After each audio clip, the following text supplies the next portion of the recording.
Hello everyone, तो आज हम स्टार्ट कर रहे हैं इलेक्ट्रोस्टैटिक्स का लेक्चर नंबर 4।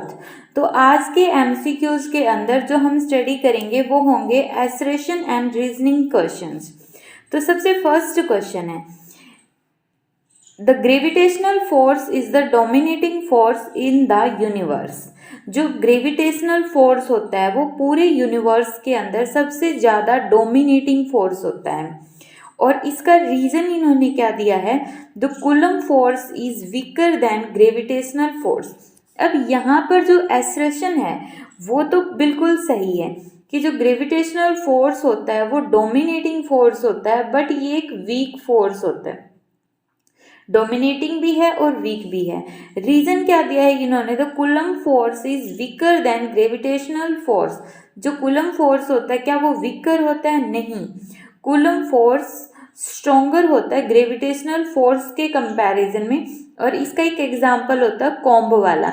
जो कॉम्ब होता है वो पेपर के पीसेस को क्या कर लेता है, उठा लेता है अगर वो जमीन पे पड़े हुए होते। जब हम एक कॉम्ब को अपने ड्राई हेयर्स के अंदर रब करते हैं तो इसका मतलब जो कूलम फोर्स हो गया वो क्या हो गया, स्ट्रोंगर हो गया। तो यहाँ पे ये वाला पॉइंट सही है, लेकिन इसका रीजन क्या है, गलत है। तो हमारा इसमें ऑप्शन नंबर क्या आ जाएगा, ऑप्शन नंबर आ जाएगा सी। नेक्स्ट क्वेश्चन में इन्होंने क्या दिया है, eight the centre of line joining two equal and opposite charges. ये एक लाइन है, यहाँ पे दो इक्वल एंड अपोजिट चार्जेस दिए हैं, एक माइनस क्यू है एक प्लस क्यू है। तो क्या इसके सेंटर के ऊपर जो इलेक्ट्रिक फील्ड है जीरो होगी। अब जहाँ पर इलेक्ट्रिक फील्ड निकालनी होती है वहाँ पर हम +1 कूलम चार्ज कंसीडर कर लेते हैं। यहाँ पे +1 को ये नेगेटिव चार्ज इसको अपनी तरफ अट्रैक्ट करेगा, पॉजिटिव इसको रिपेल करेगा। तो दोनों की दोनों इलेक्ट्रिक फील्ड एक ही डायरेक्शन में है, so net electric field zero नहीं होगी। तो इनका फर्स्ट पॉइंट क्या हो गया, गलत हो गया।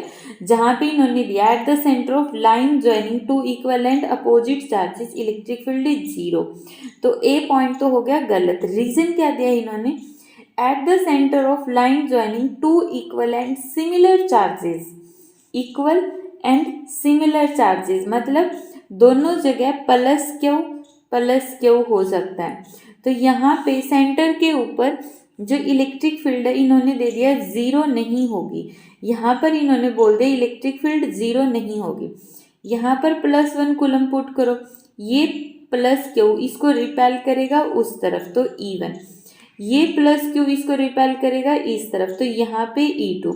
दोनों इक्वल हैं तो यहाँ पे नेट इलेक्ट्रिक फील्ड कितनी आ जाएगी, जीरो आ जाएगी।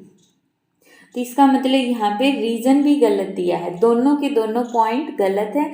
तो यहाँ पे हमारा आंसर क्या आ जाएगा, हमारा आंसर आ जाएगा ऑप्शन नंबर डी। नेक्स्ट इन्होंने दे दिया in a region where uniform electric field exist. जहाँ पर एक पर्टिकुलर रीजन दे दिया जहाँ पर एक यूनिफॉर्म इलेक्ट्रिक फील्ड एग्जिस्ट करती है, the net charge with in volume of any size is zero. तो यहाँ पे नेट चार्ज इंपॉर्टेंट वर्ड है, नेट चार्ज क्या होगा, जीरो। क्यों, क्योंकि यहाँ पर एक तरफ जहाँ से इलेक्ट्रिक फील्ड जा रही है पॉजिटिव होगा और दूसरी तरफ क्या होगा, नेगेटिव। तो हर एक पॉजिटिव से नेगेटिव क्या हो जाएगा, कैंसल आउट। तो इलेक्ट्रिक टोटल चार्ज कितना हो गया, यहाँ पे जीरो हो गया। अब चार्ज जीरो हो गया तो इलेक्ट्रिक फील्ड का फॉर्मूला क्या होता है, गाउस थ्योरम के according charge divide by epsilon, और चार्ज ही जीरो है तो इसका मतलब इलेक्ट्रिक फील्ड भी क्या है, जीरो हो गई है। दैट मीन्स ए पॉइंट बिल्कुल सही है। नेक्स्ट पार्ट इन्होंने क्या दे दिया, रीजन में the electric flux with in any closed surface in a uniform electric field is zero. तो इन्होंने बोल दिया कि अगर E जीरो है तो इसका मतलब फ्लक्स भी जीरो, बिल्कुल सही है। क्योंकि गाउस थ्योरम क्या बोलती है, phi is equal to E.ds is equal to q by epsilon naught. यहाँ पे हमारा चार्ज जीरो है, अगर चार्ज जीरो है तो E भी जीरो हो गया और फ्लक्स भी जीरो हो गया। तो दोनों पॉइंट सही है और रीजन इस पॉइंट को बहुत ही अच्छे से एक्सप्लेन करता है। तो हमारा आंसर क्या आ जाएगा, option number A. Next question क्या है, In a uniform electric field, a dipole will have translatory as well as rotatory motion. Non uniform electric field में, अब जो इलेक्ट्रिक फील्ड है वो नॉन यूनिफॉर्म है, तो dipole will have translatory as well as rotatory motion. तो बिल्कुल सही है, जब नॉन यूनिफॉर्म इलेक्ट्रिक फील्ड होगी तो डायपोल है वो एक स्ट्रेट लाइन में भी मूव करता जाएगा आगे की तरफ और रोटेटरी भी होगा, मतलब उस पर टॉर्क भी एक्ट करेगा नॉन यूनिफॉर्म इलेक्ट्रिक फील्ड के अंदर। तो इन्होंने ये पॉइंट तो दे दिया बिल्कुल सही। रीजन क्या दिया है इन्होंने, in a non uniform electric field dipole experience torque only, तो इन्होंने बोला टॉर्क ओनली एक्सपीरियंस करता है, तो ये पॉइंट है गलत, क्योंकि वहां पर फोर्स भी होता है, टॉर्क भी होगा और फोर्स भी होगा, लेकिन इन्होंने ओनली वर्ड यूज कर दिया, that means region is not correct. तो इसमें हमारा आंसर क्या आ जाएगा, option number C. Next question है, mass of ion is slightly different from the element. जो आयन होता है, जैसे सोडियम है, तो सोडियम का मास Na, इसका आयन क्या होगा, सोडियम का Na पॉजिटिव, तो सोडियम का मास Na पॉजिटिव से डिफरेंट होगा, बिल्कुल सही पॉइंट है। रीजन क्या दिया इन्होंने, ion is different when electron are removed और एडिड, जब इसमें से इलेक्ट्रॉन को या तो रिमूव करते हैं या ऐड करते हैं तब एक आयन फॉर्म होता है, इसलिए इसका मास, सो मास चेंजेस, इसलिए इसका मास चेंज हो जाता है। तो दोनों पॉइंट ठीक है और रीजन ए पॉइंट को अच्छे से एक्सप्लेन करता है, तो इसमें हमारा आंसर क्या आ जाएगा, option number A. Next question में ए पॉइंट क्या दिया है, if A dipole is enclosed by a surface, अगर एक डायपोल इनक्लोज करता है एक सरफेस को, देन अकॉर्डिंग टू गास law electric flux linked with it will be zero. बिल्कुल सही है, क्योंकि एक सरफेस में अगर डायपोल है, डायपोल का मतलब एक नेगेटिव चार्ज और एक पॉजिटिव चार्ज, तो यहाँ पे टोटल चार्ज हो गया जीरो।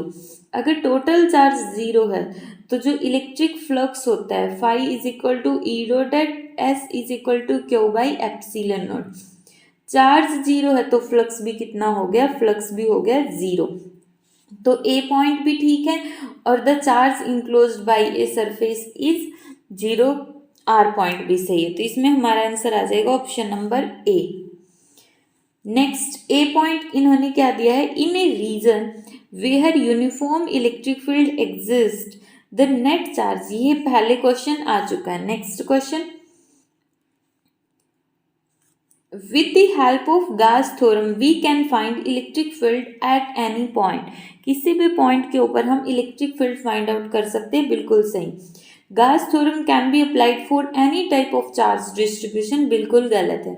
जो Gauss theorem होती है वो यूनिफॉर्म और सिमेट्रिकल चार्ज डिस्ट्रीब्यूशन के ऊपर ही हम Gauss theorem अप्लाई करते हैं।